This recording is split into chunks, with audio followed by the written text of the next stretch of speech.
Hello. Okay, അപ്പോൾ ഇപ്പോൾ ഇന്ന് നമ്മൾ കാണാൻ പോകുന്നത് PSC ബുള്ളറ്റിനാണ് കേട്ടോ. PSC ബുള്ളറ്റിൻ എന്താണ് വജ്ര ജൂബിലി വിശേഷാൽ പതിപ്പ് 2ാം ഭാഗത്തെക്കുറിച്ചിട്ടുള്ളതാണ്. ഓക്കെ, അപ്പോൾ ഈ ഒരു പുസ്തകം എന്ന് പറയുന്നത് അപ്പം ഈ ഒരു പുസ്തകം നമുക്ക് മത്സര പരീക്ഷകൾക്കൊക്കെ വളരെ നന്നായിട്ട് ഉപയോഗപ്പെടുന്നതാണ് കേട്ടോ. അപ്പോൾ ഇവിടെ വന്നിട്ട് നോക്കിയേ, ഇതിൽ തന്നെ ഒരു വിവരാവകാശ കമ്മീഷനെ കുറിച്ചിട്ട് കുറച്ച് കാര്യങ്ങളൊക്കെ ഇതിൽ പറഞ്ഞിട്ടുണ്ട് കേട്ടോ. ആ ഒരു കാര്യങ്ങളും വിവരാവകാശ കമ്മീഷനെ പ്രത്യേക വകുപ്പ് കാര്യങ്ങളൊക്കെ ഇതിൻ്റെ ഒരു തുടക്കത്തിൽ തന്നെ കുറേ ആയിട്ട് ഇങ്ങനെ കുറച്ച് കാര്യങ്ങളിങ്ങനെ അതിനെക്കുറിച്ച് പറഞ്ഞിട്ടുണ്ട്. ഓക്കെ, അപ്പോൾ അതും എനിക്ക് തോന്നുന്നു അതൊരു വെബ്സൈറ്റിൽ നിന്ന് തന്നെ ഡൗൺലോഡ് ചെയ്തെടുത്ത കാര്യങ്ങളായിരിക്കും.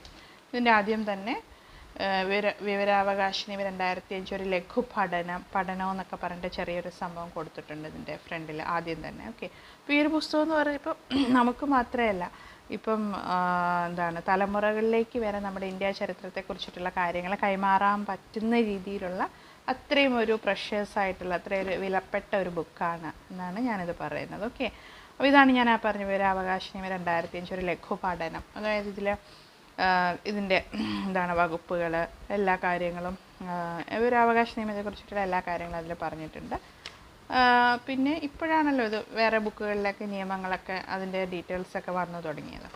ഇത് സത്യം പറഞ്ഞാൽ കുറച്ച് പഴയ പുസ്തകം തന്നെയാണ്. ഓക്കെ, അപ്പോൾ ഇത് പറഞ്ഞിട്ട് ഇതിലാണെങ്കിൽ നമ്മുടെ ഇന്ത്യ ചരിത്രം എല്ലാം ഉണ്ട്. പ്രാചീന ചരിത്രം, അതുപോലെ മധ്യകാല ചരിത്രം, ആധുനിക ഭാരതം. അപ്പോൾ നമുക്ക് ആധുനിക ഭാരതമാണ് ഇതിൻ്റെയൊക്കെ എക്സാമിന് കൂടുതലായിട്ടും ചോദിക്കുന്നത്.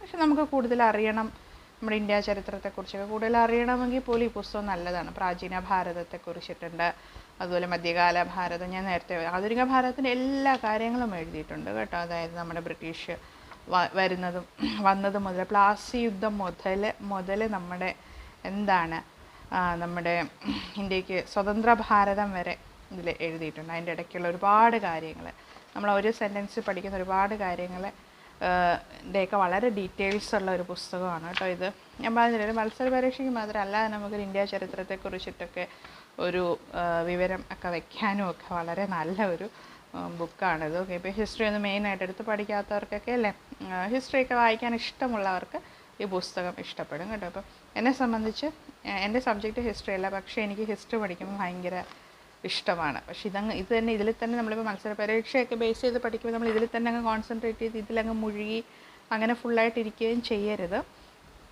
ഓക്കെ, അപ്പോൾ അങ്ങനെയും ഒരു കാര്യമുണ്ട്.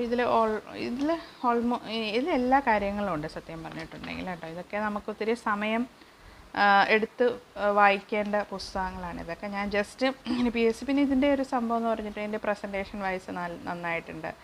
ഓക്കെ, പിന്നെ അത് മാത്രമല്ല, ഇതിൻ്റെ ഏറ്റവും ലാസ്റ്റ് അവർ കുറച്ച് കണ്ടു, ഇതിപ്പം ആധുനിക ഭാരതത്തെക്കുറിച്ചിട്ടുള്ള കാര്യങ്ങളൊക്കെയാണ്. ഓക്കെ, ഞാൻ കുറച്ചൊക്കെ വായിച്ചിട്ടുണ്ട്. പിന്നെ ഇത് മാത്രം നമ്മൾ വായിച്ചുകൊണ്ടിരുന്ന് നമുക്ക് ഇത് മാത്രമേ പഠിക്കാൻ പറ്റത്തുള്ളൂ, വേറെ ഒന്നും നമുക്ക് നോക്കാൻ പറ്റില്ല. അങ്ങനത്തെ ഒരു അവസ്ഥയുണ്ട്, കാരണം അത്രയും ഡീറ്റെയിൽസ് ഇതിനകത്തുണ്ട്, നല്ല ടേബിളും കാര്യങ്ങളും ഒക്കെ. പിന്നെ ഇതിൻ്റെ ഏറ്റവും ലാസ്റ്റ് ഇപ്പോൾ ആധുനിക ഭാരതം അതൊരു ചാപ്റ്ററായിട്ടാണെങ്കിൽ അത് കഴിഞ്ഞിട്ട് അതിൻ്റെ പരിശീലന ചോദ്യങ്ങൾ, അതിൻ്റെ ആൻസേഴ്സ്. ഏകദേശം ആധുനിക ഭാരതത്തിന് ഏകദേശം ഒരു എത്ര ക്വസ്റ്റ്യൻസ് ഉണ്ടെന്ന് അറിയാമോ? ഏകദേശം ഒരു 300 സംതിങ് ക്വസ്റ്റ്യൻസ് ഇതിനകത്തുണ്ട് ആധുനിക ഭാരതത്തെക്കുറിച്ച് മാത്രം. 300 അല്ല കേട്ടോ, എത്രയാണെന്ന് നോക്കട്ടെ ഒരു സെക്കൻഡ്. ഏകദേശം ഒരു 700ഓളം ക്വസ്റ്റ്യൻസ്, 700 ക്വസ്റ്റ്യൻസ് ആധുനിക ഭാരതത്തിൽ നിന്നുള്ള 700 ക്വസ്റ്റ്യൻസ് ഇതിനകത്തുണ്ട് കേട്ടോ. 700 ക്വസ്റ്റ്യൻസ് ഉണ്ട് ആധുനിക ഭാരതത്തിൽ നിന്ന് മാത്രം.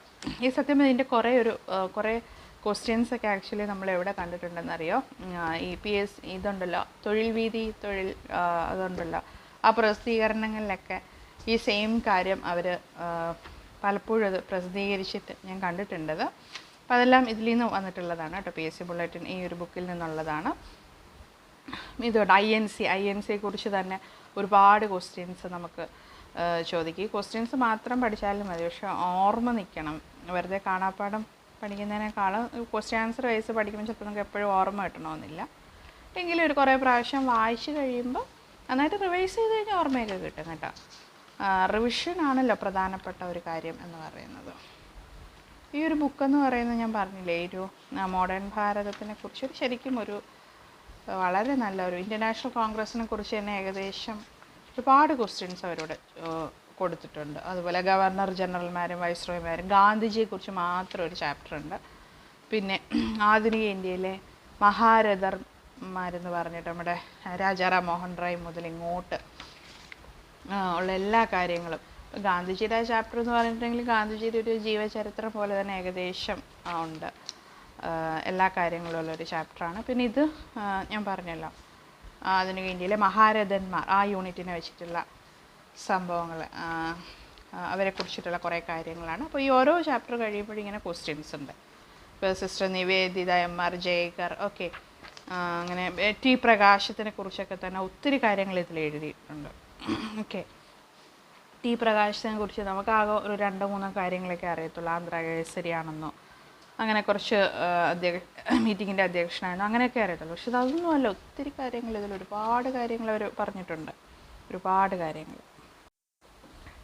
ഓക്കെ, ഇപ്പം ഇതിൽ അച്യുത് പട്വർദ്ധൻ എന്ന് പറഞ്ഞിട്ടൊരു സ്വാതന്ത്ര്യ സമര സേനാനിയുടെ കാര്യങ്ങളുണ്ട്. ദുർഗാഭായ് ദേശ്മുഖ്, നമ്മൾ പേര് മാത്രമേ പഠിക്കുന്നുള്ളൂ ശരിക്കും. ആസൂത്രണ കമ്മീഷൻ അംഗമായ ആദ്യ വനിതയാണ് ദുർഗാഭായ് ദേശ്മുഖ്. ഓക്കെ, അങ്ങനെ പിന്നെ ആരുടെ ആസിഫ് അലിയെ കുറിച്ചൊക്കെ നമ്മൾ പഠിക്കാത്ത കുറേ കാര്യങ്ങൾ ഇതിനകത്തുണ്ട് കേട്ടോ. പിന്നെന്താണ്, ഒരുപാട് പേര് നമ്മുടെ പറയാനാണെങ്കിൽ ഒരുപാട് പേരുകളുണ്ട്. പിന്നെ ഇത് കഴിഞ്ഞിട്ട് നമ്മുടെ സ്വതന്ത്ര ഭാരതത്തെക്കുറിച്ച്, നമ്മുടെ രാഷ്ട്രപതിമാരെക്കുറിച്ച്, പ്രധാനമന്ത്രി, അങ്ങനെ സ്വതന്ത്ര ഭാരതത്തിലെ എല്ലാ കാര്യങ്ങളും. ഓക്കെ, ശരിക്കും എന്താണ് ഇത് കേരളവും നെഹ്റുവും എന്ന് പറഞ്ഞിട്ട് തന്നെ കുറച്ച് കാര്യങ്ങൾ കൊടുത്തിട്ടുണ്ട്. പിന്നെ നമ്മുടെ ഇന്ദിരാഗാന്ധിയുടെ പ്രത്യേകതകൾ എന്ന് പറഞ്ഞിട്ട് നമ്മൾ വേറെ റാങ്ക് ഫയലിലൊന്നും കാണാത്ത കുറേ കാര്യങ്ങളൊക്കെ ഇതിനകത്തുണ്ട് കേട്ടോ. അങ്ങനെ അതും ആ ഒരു ചാപ്റ്റർ കഴിയുമ്പോഴും കുറേ ക്വസ്റ്റ്യൻസ്. ഓക്കെ, പിന്നെന്താണ് സ്വതന്ത്ര ഭാരതം, കൺഫ്യൂഷൻ ഒഴിവാക്കാമെന്നൊക്കെ പറഞ്ഞിട്ട് അങ്ങനെ കുറച്ച് കാര്യങ്ങൾ. ഇത് ആ ബുക്കിൻ്റെ ആദ്യമുള്ള കാര്യങ്ങളാണ് കേട്ടോ. ഓക്കെ, അപ്പം ഈ പുസ്തകം കയ്യിലിരുന്നത് കൊണ്ട് ഇതിൻ്റെ ഒരു റിവ്യൂ പോലെ ചെയ്തെന്നേ ഉള്ളൂ കേട്ടോ. വളരെ നല്ലൊരു പുസ്തകമാണ്. ഇത് മുഴുവനായിട്ട് നമുക്ക് വായിച്ച് തീർക്കാനൊന്നും പറ്റില്ല എക്സാമിന് മുമ്പ്. എങ്കിലും ഇതൊരു എന്താ പറയുക, ഒരു നല്ലൊരു പുസ്തകമാണ്. നമ്മുടെ ചരിത്രത്തെക്കുറിച്ചിട്ട് ഒക്കെ നല്ലൊരു പുസ്തകം കേട്ടോ. PSC bullet. ഇത് ശരിക്കും ഇതിപ്പോൾ ഓൺലൈനിൽ ഇത് അവൈലബിൾ ആണ് കേട്ടോ. ഓൺലൈനിൽ ഇത് കിട്ടും. ഞാനിതല്ലാതെ എനിക്ക് കിട്ടിയതാണ്. ഇത് ഓൺലൈനിൽ നമുക്ക് ഈ പുസ്തകം ഇപ്പോൾ കിട്ടും കേട്ടോ.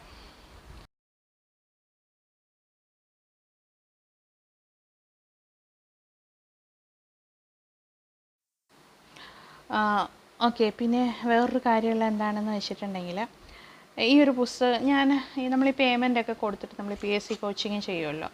അപ്പോൾ അവരുടെയൊക്കെ ഹിസ്റ്ററി ക്ലാസ്സിലിരിക്കുന്ന സമയത്ത് നമുക്ക് ഈ ഒരു PSC ബുള്ളറ്റിൻ ആണ് അവർ ഫോളോ ചെയ്യുന്നതെന്ന് എനിക്ക് പലപ്പോഴും തോന്നിയിട്ടുണ്ട്. കാരണം പറയുന്ന കാര്യങ്ങൾ ഇതിൻ്റെ ആ ഓർഡറിലാണ് പലപ്പോഴും ഞാൻ ക്ലാസ്സുകൾ കണ്ടിട്ടുള്ളത്. അല്ലാതെ ചെയ്യുന്നവരും ഉണ്ട് കേട്ടോ, സ്വന്തമായിട്ട് നോട്ട് വെച്ചിട്ടൊക്കെ ചെയ്യുന്ന ആളുകളുണ്ട്. പക്ഷേ ഇപ്പോൾ ഇൻ്റർനാഷണൽ INC ഒക്കെ പഠിപ്പിക്കുമ്പോൾ അവർ ശരിക്കും ഈ പുസ്തകത്തിൻ്റെ ഇതേ ഓർഡറിൽ ഇതേ ഫാക്ട്സ് അവരിങ്ങനെ പറഞ്ഞു പോകുന്നത്. നമുക്ക് ഈ പുസ്തകം ഇങ്ങനെ നോക്കിയിരുന്നാൽ മതി, അവരതാണ് പറയുന്നത് നമുക്ക് മനസ്സിലാവും. അതുപോലെയുള്ള അത്രയും വിലപ്പെട്ട ഒരു പുസ്തകമാണ് കേട്ടോ ഇത്. അപ്പോൾ നോക്കുക, നല്ലൊരു പുസ്തകമാണ്. ഒന്ന് വാങ്ങിച്ചു വെച്ചാൽ വളരെ നന്നായിരിക്കും. എനിവേ, നിങ്ങൾ വീഡിയോസൊക്കെ കാണുന്നുണ്ട്, അപ്പോൾ നിങ്ങൾ കോമെൻറ്റ്സ് ചെയ്യുക. ഓക്കെ, നിങ്ങളുടെ അഭിപ്രായങ്ങൾ അറിയിക്കുക. Okay, thank you for watching.